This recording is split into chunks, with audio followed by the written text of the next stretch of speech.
the answer as to why for so many years we achieved so much, prospered as no other people on earth. It was because here in this land we unleashed the energy and individual genius of man to a greater extent than has ever been done before. Freedom, the dignity of the individual have been more available and assured here than in any other place on earth.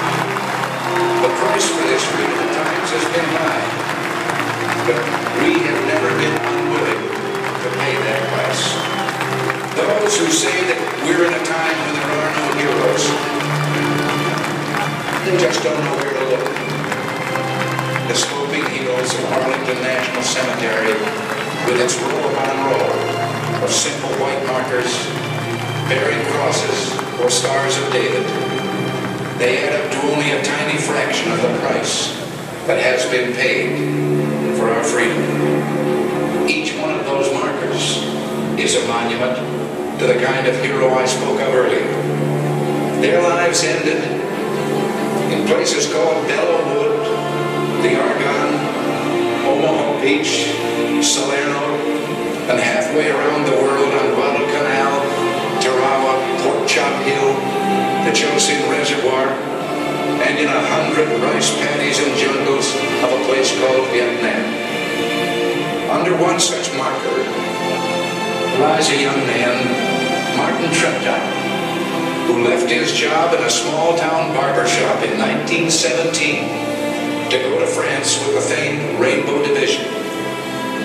There on the Western Front, he was killed trying to carry a message between battalions under heavy artillery fire.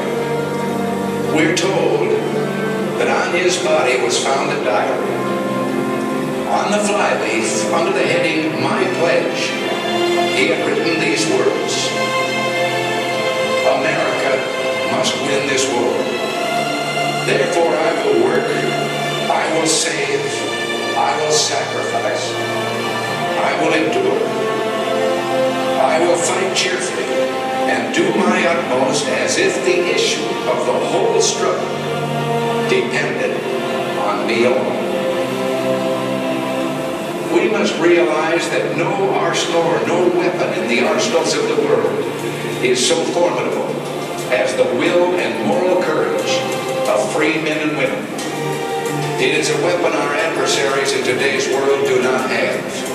It is a weapon that we as Americans do have. Let that be understood by those who practice terrorism and prey upon their neighbors.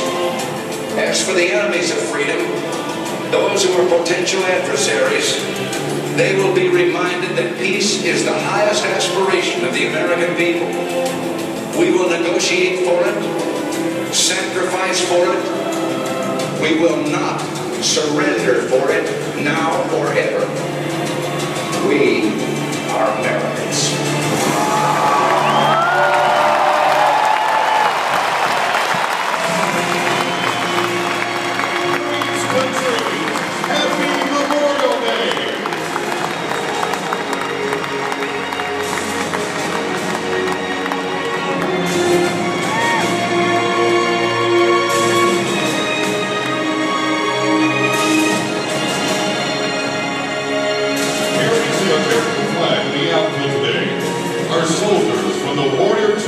Battalion at Fort Gordon.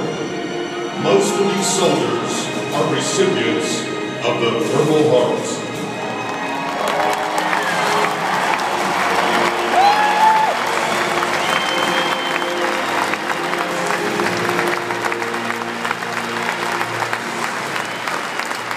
In honor of all those that have served our country in the military, active duty, reserve, or retired, please join me in Atlanta Braves in recognizing 5 special guests. Representing all the men and women who serve in the United States Army, from Fayetteville, North Carolina, he is the best of the best. He is the Regimental Command Sergeant Major of the U.S. Army Signal Center of Excellence and the Command Sergeant Major of Fort Gordon. Please welcome Command Sergeant Major Ronald Flieger. Representing all the men and women who serve in the United States Air Force,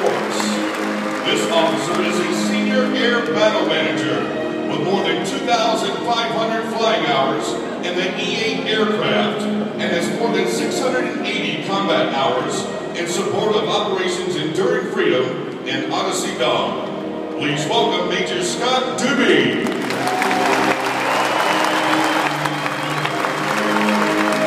Representing all the men and women who serve the United States Navy, this sailor enlisted 10 years ago and has served 4 tours as a security forces specialist, which has included deployments to Japan and Cuba, pulling security detail assignments ranging from guarding nuclear weapons and submarines to guarding detainee enemy combatants. Please welcome Master at Arms Second Class, Jacob Drumson.